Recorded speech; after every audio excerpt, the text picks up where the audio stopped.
আসসালামু আলাইকুম এবং শুভেচ্ছা জানবেন। ছাত্রদের নিয়ে কথা বলবো এই ভিডিওতে। আমাদের প্রিয়, প্রাণপ্রিয় ছাত্রছাত্রীদের নিয়ে কথা বলব। যারা আমাদের এই দ্বিতীয় স্বাধীনতা অর্জনে সাহায্য করেছে, যারা আত্মত্যাগ করেছে সবচাইতে বেশি। আমরা বড়রা কেউ কিছু করতে পারিনি। আমরা এখন অনেক হাক-ডাক দিচ্ছি। আমরা এই করে ফেলেছি, সেই করে ফেলেছি। এইজন্যে এই বিপ্লব হয়েছে, গণ-অভ্যুত্থান হয়েছে। বিষয়গুলো সত্যি না। আমরা বড়রা আসলে তেমন কিছু করতে পারিনি। ছাত্ররাই করেছে যা কিছু করবার। তারা প্রাণ দিয়েছে, তারা আত্মত্যাগ করেছে। এগুলো অস্বীকার করবার কোনো উপায় নেই। যারা চেষ্টা করছেন, তারা ভুল করছেন। জেনে বা না জেনে। জেনেই করছেন উদ্দেশ্য প্রণোদিতভাবে আমি বলব। ঠিক না এটা। বাট পাশাপাশি আরেকটি বিষয় সামনে চলে আসে। ছাত্ররা এখন কি করছেন? তাদের বর্তমান ভূমিকাটা কেমন আছে? এইটি কিন্তু খুব একটা সুখকর মনে হচ্ছে না। এই মুহূর্তে যা ঘটছে। আমরা যা দেখছি সম্প্রতি ঢাকায় যা ঘটে গেল। সোহরাওয়ার্দী কলেজ, কবি নজরুল কলেজ, ডক্টর মাহবুবুর রহমান মোল্লা কলেজ এবং মাহবুবুর রহমান মোল্লা কলেজে ভাঙচুর বা যা কিছু ঘটে গেল বা ঢাকায় হসপিটালে মাহবুবুর রহমান মোল্লা কলেজের একজন ছাত্রের অকাল মৃত্যুকে কেন্দ্র করে ভাঙচুর যা কিছু হয়ে গেল, এগুলো কোনো ভালো কিছু না। এগুলো আমাদের স্বস্তি দেয় না, আর দেবার কোনো কারণও নেই।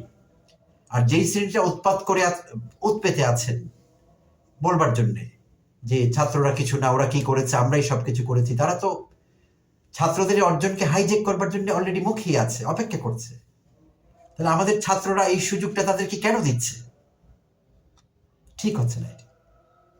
শুধু এখানে না, আরো অনেক জায়গায় ছাত্ররা মাঝে মধ্যে যা করছেন সেটি ঠিক হচ্ছে না। তাদের সে আন্দোলন সংগ্রাম আত্মত্যাগের সঙ্গে সেগুলো কিন্তু যাচ্ছে না, পরস্পর বিরোধী হচ্ছে বিষয়টি।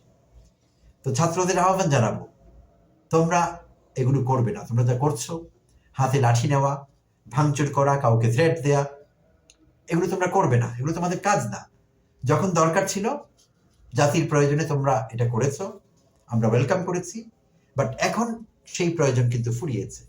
তোমাদের হাতে আমরা লাঠি দেখতে চাই না, তোমাদের হাতে আমরা কলম দেখতে চাই। তোমরা কোনো উস্কানিতে পা দেবে না, ছোট বড় কোনো উস্কানিতে না। তোমরা ছাত্র, তোমাদের প্রধান কাজ পড়াশোনা করা। তোমরা পড়াশোনায় ফিরে যাবে, পড়াশোনায় মনোযোগ দেবে, হাতে লাঠি নেবে না কখনো। এবং কোথাও ভাঙচুর এবং শক্তি প্রদর্শন, তোমরা এই কাজগুলোতে যাবে না।